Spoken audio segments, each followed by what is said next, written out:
Thank you. Thank you very much for that introduction. I love the way he says controversy.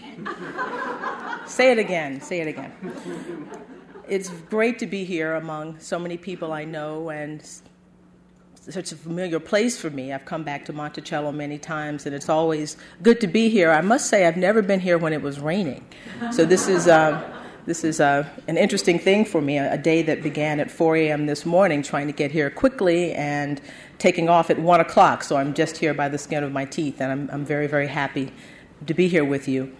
I thought that I would talk a little bit about how I came to write this book, what the book is about, and what it means to me.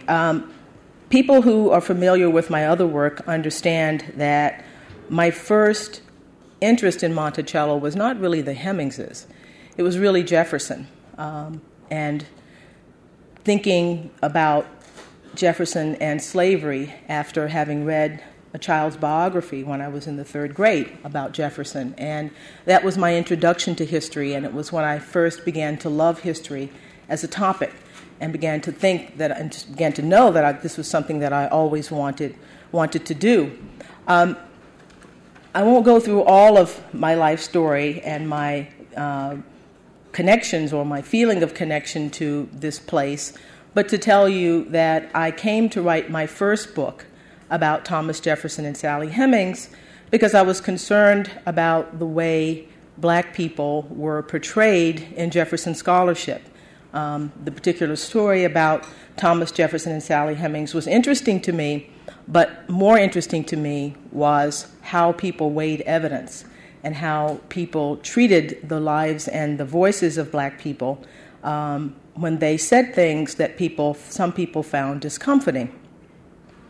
That book was an analysis of the historiography about Jefferson and Hemings, and it was largely an analysis of the story. I thought I would put that aside at some point when that was over, and I would get to what I really wanted to do, was a biography of Jefferson, which I still intend to do. But as I was working on the Hemingses and thinking of this subject of the way people are portrayed in history, it occurred to me that it might be an interesting thing to do as in preparation for writing about Jefferson, sort of kill two birds with one stone, in preparation for writing about Jefferson, deal with this other question, and that is black voices and the black portrayal in the writing of history. Now, I should say that slavery historiography over the past 50 years has undergone, obviously, a revolution. I often say that slavery studies is really the crown jewel of American historiography. Really great historians have put their minds to the task of figuring out what happened or telling the story of what happened in America's past, one of the most tragic aspects of Americans' past. But I felt that this was something that should be brought to bear in Jefferson scholarship in particular, because he is such a focus of interest of so many people, and that this would be a good place to actually, and a good time to actually do that.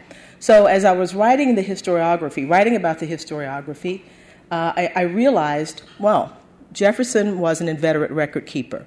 There's lots of material about slavery at Monticello, and surely Senator Stanton and others have really pioneered, and James Baer pioneered the study of writing about enslaved people on the plantation. But I wanted to do a little bit more, to sort of take it a bit further, because I knew that there were lots of things and lots of areas that had not really been explored in as great a depth as I thought they should be explored. So why I thought this was important and what kind of contribution I thought could be made to it is that, typically I've often said that for black people, enslaved people and black people today, social history really trumps biography. You think about slaves in a sort of an abstract way, or blacks in an abstract way. Blacks are sort of monolithic. Whites can be individuals. And I understand why that's true. Obviously, slavery was that great overlay that blighted the lives of lots of people. And of course, you want to focus in on that system. But there were individuals within that system who reacted to that world in different ways. It doesn't mean to say that the system itself wasn't bad for everybody. Slavery was no picnic for anybody, obviously. But the inability or the reluctance or so the difficulty of seeing enslaved people as individuals always struck me as a problem. And I think it's sort of a legacy of slavery that carries over to the way people see blacks today. The last time I was here, I was talking about my children commenting upon television and sort of popular portrayals of black people and saying that they're basically constant. I mean, across shows, across time, they're all the same type of characters. This is not to say that whites aren't stereotyped in television too, but just say there are 27 types of white people and 4 types of blacks. I mean, the same kinds of things that over and over again. And because you don't see or don't have the sense that there are different types of black people and different ways of going through the world. And so what I thought I might try to do with this story was to sort of help solve what I saw was a basic problem when I was writing Thomas Jefferson and Sally Hemings, is that you can say things about people that you don't know. In order to have empathy with people instead of pity, pity is putting someone over there. Empathy is establishing a connection that allows you to think of that person as something like yourself. And once you do that, it becomes difficult to treat that person in ways that you would not like to be treated. Sally Hemings, for example, who is was a cipher in many ways. People don't know very much about her and think of her primarily as a problem, as a controversy, and I term that in my book, was a person. She was a daughter. She was someone's sister. She was someone's mother and friend.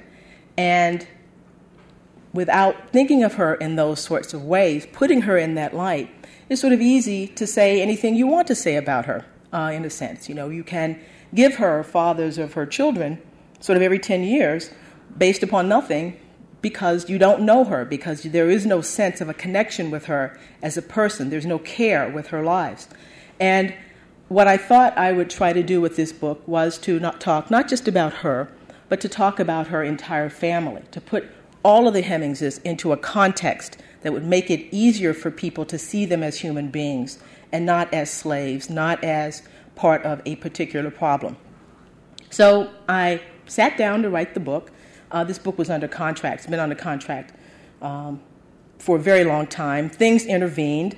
I wrote a book with Vernon Jordan. I edited a volume of essays. The World Trade Tower fell into my apartment, and we had to start our whole life over again. So those kinds of things delayed the appearance of this book.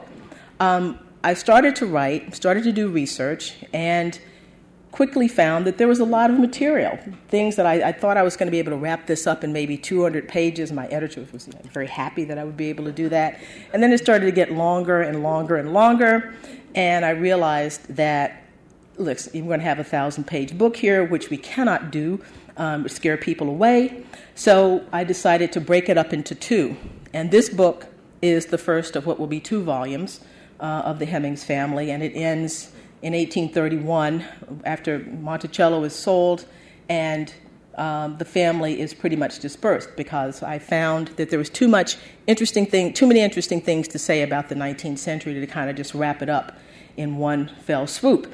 So the book is long, as you will see.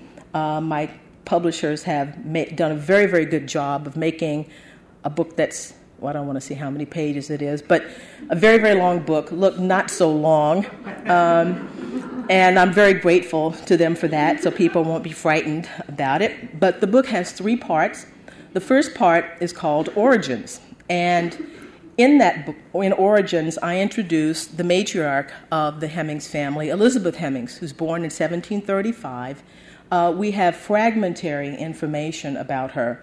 When she's born, about where she's born, that she was owned by the Epps family. The chapter is called Young Elizabeth's World, and what I try to do is to sort of evoke that time and place, the area around Williamsburg in the 1730s, which was, well, if you go to Williamsburg today, it would not look like, obviously, for obvious reasons, like the demographics would not look like the Williamsburg of that time. I mean, for very obvious reasons, African Americans today don't have much interest in dressing up like slaves and walking around Williamsburg to try to show the demographics of it. I mean, it's interesting to do reenactments and things like that, but that's sort of difficult to reproduce a world that was English and African.